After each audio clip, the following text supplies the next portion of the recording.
তো আজকে আমরা যেতে চলেছি এমন একটা ঘরে যেখানে গামলার ভেতরে বন্দি আছে একটা সাতচন্নি, যার নাম হলো কমলা। এই কমলা একদিন নিজে হাতে খতম করে দিয়েছিল তার নিজের গোটা শ্বশুর বাড়ির লোকেদেরকে। কিন্তু আসল সত্যটা হলো কমলা নিজে এসব করেনি, করিয়েছিল তার শরীরে ঢুকে থাকা একটা আত্মা। তো সেই আত্মাটি আসলে কে ছিল আর কেনই বা সে কমলাকে দিয়ে এমন ভয়ঙ্কর সব কাজ করিয়েছে, আজকে আমরা জানবো কমলা হরর গেমের পুরো ব্যাক স্টোরি। ভিডিওটাকে শেষ পর্যন্ত দেখো আর লাইক মেরে ভিডিওটাকে শেয়ার করে দাও। তাই দেরি না করে চলো ভিডিওটাকে শুরু করা যাক।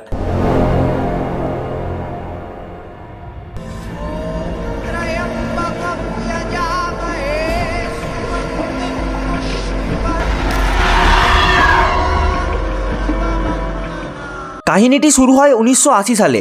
কমলা নামে একজন সাধারণ ভোলাভালা মেয়ের বিয়ে হয় একটা বড়লোক পরিবারে। বিয়ের পর কমলা আত্মার বর দুজনেই খুব খুশি ছিল, কিন্তু একটা শয়তানি আত্মা এই বিয়েটাকে কিছুতেই মেনে নিতে পারছিল না। বিয়ের কিছুদিনের মধ্যেই সেই আত্মাটা কমলাকে পোজেস্ট করে নেয় আর একজন সাধারণ মেয়ে বদলে যায় ভয়ঙ্কর কমলা ভূতেতে। আসলে কমলার বরকে ছোটবেলা থেকে একটা মেয়ে ভালোবাসতো, কিন্তু কমলার বর কখনো সেই মেয়েটিকে পছন্দ করেনি, বরং অ্যারেঞ্জ ম্যারেজ করেই কমলাকে বিয়ে করে। এটা মেনে নিতে না পেরে মেয়েটা নিজেই নিজেকে শেষ করে দেয়, কিন্তু তার আগে প্রতিজ্ঞা করে যায় যে কমলা আর তার বর কোনোদিনও সুখী থাকতে পারবে না। তাই যেই দিন কমলা শ্বশুরবাড়িতে পা রাখে সেই দিন সেই আত্মাটা প্রতিশোধ নিতে কমলার শরীরে ঢুকে যায়। এরপর একদিন রাত্রি 12টায় হঠাৎ কমলা বিছানা থেকে লাফ দিয়ে আলমারির মাথায় উঠে যায়। তার শ্বশুর তাকে শান্ত করতে গেলে কমলা তার পেটের উপর চড়ে বসে আর ভয়ঙ্করভাবে কামড় দেয়।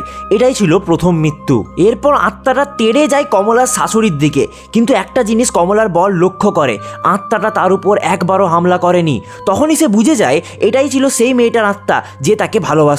এইটা বুঝতে পেরেই কমলার বর এবং তার মা তাড়াতাড়ি ঘরের বাইরে বেরিয়ে দরজার বাইরে আগুন লাগিয়ে দেয়, যাতে আত্মাটা পালাতে না পারে। এবার তাদের একটাই লক্ষ্য, যত তাড়াতাড়ি সম্ভব একটা তান্ত্রিককে জোগাড় করা আর কমলার শরীর থেকে আত্মাটাকে বের করে তাকে আগের মতো সুস্থ করে তোলা। বন্ধুরা, গেমের এই তান্ত্রিকের রোলটাই তুমি প্লে করো। তোমাকে কমলার সেই অন্ধকার ভুতুড়ে ঘরের ভিতরে ঢুকে গঙ্গা জল, কলসি, হনুমান চাল্লিশার মতো জিনিস জোগাড় করতে হয়। তারপর ঠিক গ্র্যানি গেমের মতোই বুদ্ধি করে কমলাকে একটা সার্কেলের মধ্যে ডেকে এনে মন্ত্র জাপ করতে হয়, যাতে আত্মাটা গামলা তুলে পালিয়ে যায়। শুনতে সহজ মনে হলেও যারা গেমটা খেলেছে তারাই জানে কমলা কতটা স্কেয়ারি।